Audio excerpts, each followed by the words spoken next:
Welcome to Living History Channel. Be sure to subscribe and like so you don't miss out on more videos like this one. Tom Dunn's Civil War photo mislabeled two men as GAR members. They are Thomas Gold and Zumbro. John Carlyle, Dunn's great-grandfather, stands fourth from left in white shirt.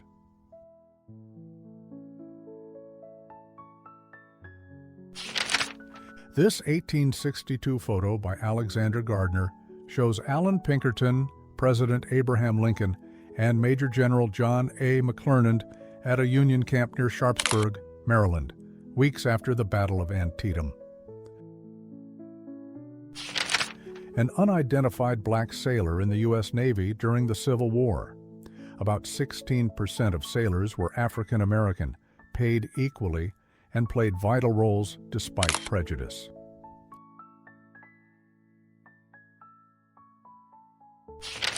Launched in 1863, the steamboat Sultana exploded on April 27, 1865, killing nearly 1,800 Union soldiers returning home from war.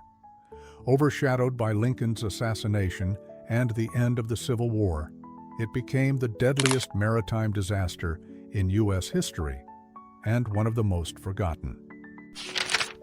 John Hayes of the 155th Pennsylvania Zouaves, part of a unit known for its distinctive uniforms and fierce reputation during the Civil War.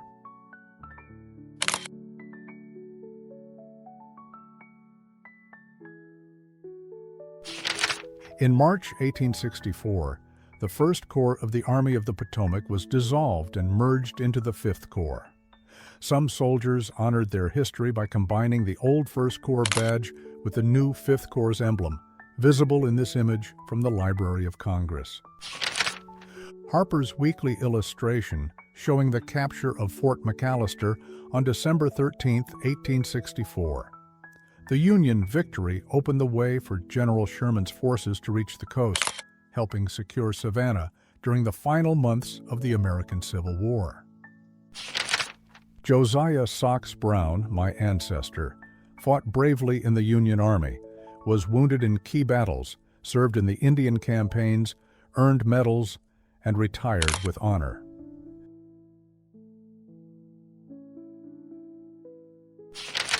Members of General John W. Geary's staff photographed on Lookout Mountain on Christmas Day, 1863.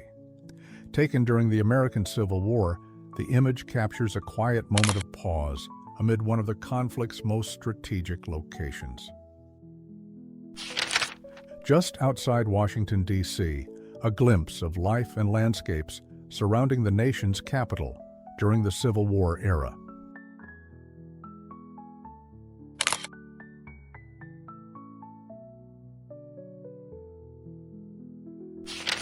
Upon closer look, the dirty glass hid a small detail.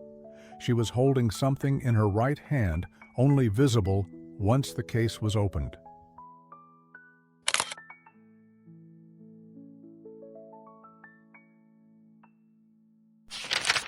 The famous painting of the 114th Pennsylvania Infantry at the Battle of Fredericksburg in 1862.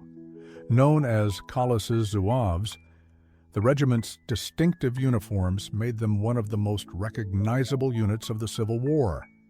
The painting captures the chaos and sacrifice of one of the war's bloodiest battles.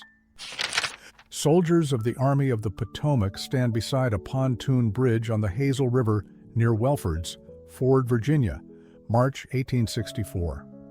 Captured by photographer Egbert G. Fawkes, the image shows the engineering efforts that allowed Union forces to move men and supplies through contested terrain.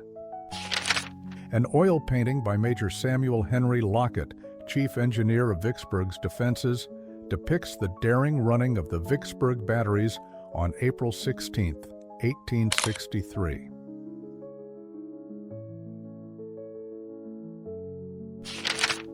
Company C of the 8th Wisconsin Infantry photographed at the Eau Claire Fairgrounds, likely in the summer of 1861. At the center stands a soldier holding the state colors, while to the right appears Old Abe, the regiment's famous war eagle. Images like this capture not just a unit, but the living symbols that followed them through the war. John L. Burns, a veteran of the War of 1812, fought again as a civilian during the Battle of Gettysburg, defying age to stand alongside soldiers in one of the Civil War's defining moments.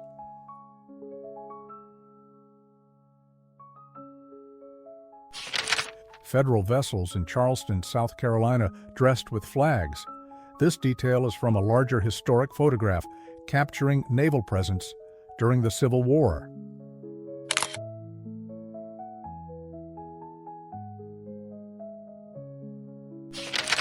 The funeral procession of former Confederate President Jefferson Davis in 1893. After his death in 1889, Davis was first buried in New Orleans before his remains were later moved to Richmond at his widow's request. The procession marked a final chapter in the life of one of the Civil War's most controversial figures. William Crawford Smith served as color sergeant of the 12th Virginia Infantry, carrying the regiment's flag and symbolizing its pride and honor during the Civil War.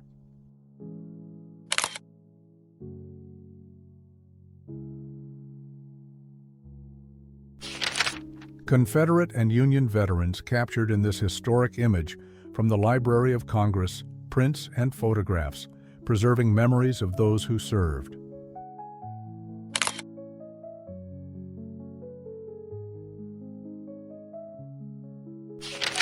Colonel Percy Wyndham of the 1st New Jersey Cavalry, photographed during the American Civil War.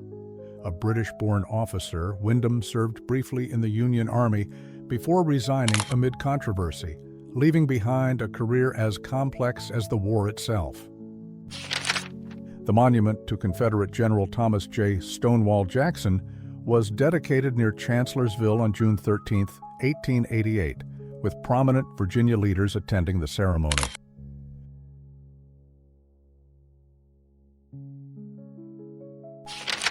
General John Buford stands with his small staff, including Colonel Miles W. Keogh, surveying the land. Their leadership in these tense days would shape the course of history.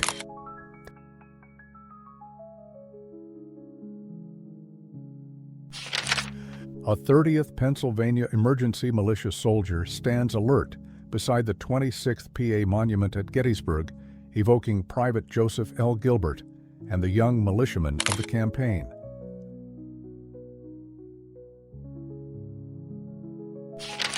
William Parks Redwine, born 1826, rose to captain in the 10th Georgia Infantry. After the war, he became Fayetteville's first mayor, served in the Georgia Assembly, and raised 9 children. An illustration shows President Abraham Lincoln delivering the Gettysburg Address on November 19, 1863. Though artistic, it captures the moment he redefined the Civil War as a fight for equality.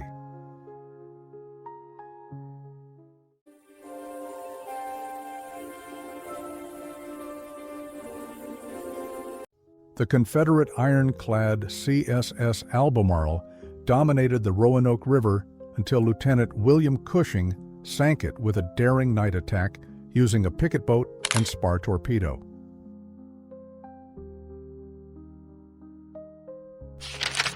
Sherman's March to the Sea, engraved in 1868 by Alexander Hay Ritchie from a drawing by Felix Octavius Carr Darley, captures Union General William T. Sherman's sweeping campaign through Georgia during the Civil War, a campaign that left a lasting mark on both the land and history. A group of soldiers poses with heavy guns near a structure marked by a white flag. While most stand ready with their weapons, 2 in the middle remain apart. Details like uniforms and the faint signature could reveal whether this is a Confederate or Union unit, but much of their identity remains a mystery. Captain George Ames Cribbs led Company 1 of the 11th Pennsylvania Infantry during the Civil War. He fought bravely at the Second Battle of Manassas, where he was mortally wounded, leaving behind a legacy of courage and sacrifice. In Savannah, Georgia, The Meldrum House served as General William Tecumseh Sherman's headquarters from December 22, 1864 to February 1, 1865. From here, Sherman directed the final operations of his famous March to the Sea, shaping the outcome of the campaign. The bearded man seated is my great-great-grandfather, Harrison Gourley. The boy next to him is my grandfather. This photo, from the late 1800s, sparks questions about which side he fought for in the war.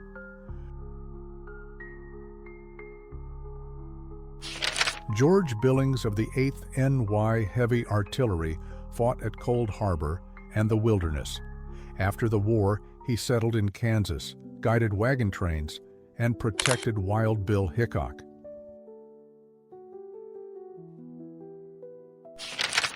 William Spotswood White of the 3rd Richmond Howitzers kept a detailed Civil War diary. Shown here at an 1870 reunion, his memoir opens with Fort Sumter's fall, linking personal story to Confederate history. Merry Christmas from Civil War photos, bringing history to life even during the holidays.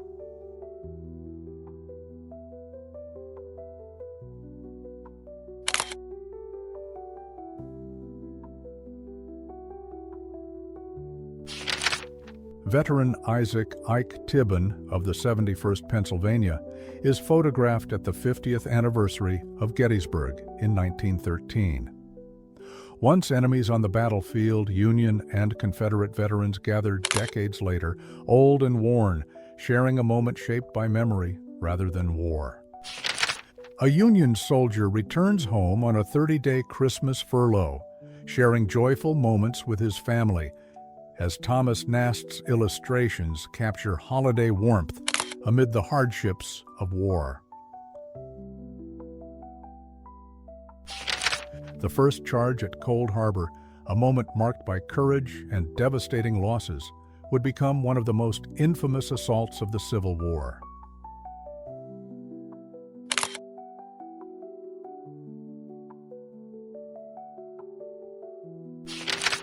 This painting, once in my great-uncle's home in Richmond's Battlefield Park, depicts Stark's Louisiana Brigade at the Second Battle of Bull Run near Deep Cut. Running out of ammunition, the soldiers resorted to throwing rocks at Union troops. Today, it hangs in my home as a tribute to those who fought. Another tintype from my collection, notice the impressive number of buttons on this uniform, a glimpse into Civil War era military detail.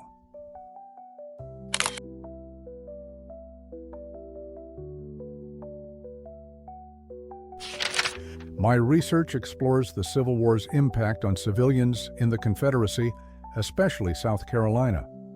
This photo shows a reconstructed homestead at Rivers Bridge, used to interpret history for visitors. Members of the 114th Pennsylvania, the Collis Zouaves, gathered in May 1899 to dedicate a Stonewall Jackson monument in Spotsylvania, honoring comrades lost at Chancellorsville in 1863. The George Sears Green Monument stands atop Culp's Hill at Gettysburg, dedicated in 1906 by the state of New York. Green's leadership and foresight in building strong defenses helped the Union hold the hill, repelling fierce Confederate assaults and shaping the outcome of the battle. Willie Johnston, just 12, was a drummer boy in the 3rd Vermont Infantry. During the 7 days battles, he saved his drum while others discarded gear, earning the Medal of Honor, the youngest ever recipient. Union and Confederate veterans shake hands at the 1913 Gettysburg reunion, 50 years after the war, a powerful symbol of reconciliation and unity after decades of conflict.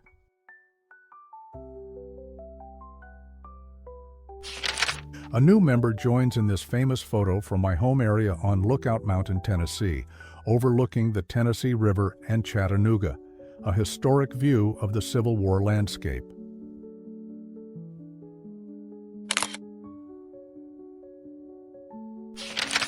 The soldiers' Thanksgiving dinner in camp, published in Frank Leslie's illustrated newspaper on December 3, 1864, captures Union soldiers sharing a moment of holiday warmth amid the hardships of war. After the siege of Vicksburg, Union soldiers and artillery were stationed around the courthouse grounds, securing the city following its capture.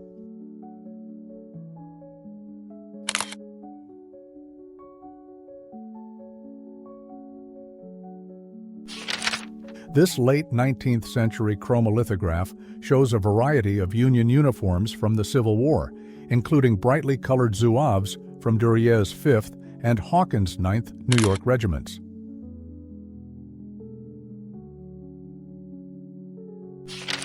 The captured Confederate ironclad warship Atlanta sits in the Philadelphia Naval Yard, a trophy of Union naval success during the Civil War.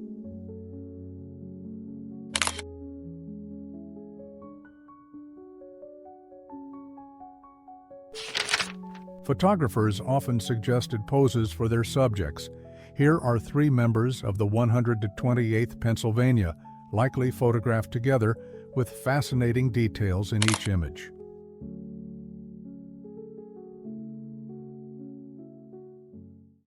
Thanks for watching. I'm always hunting for lost photos and untold stories. Got a time period in mind? Let me know in the comments.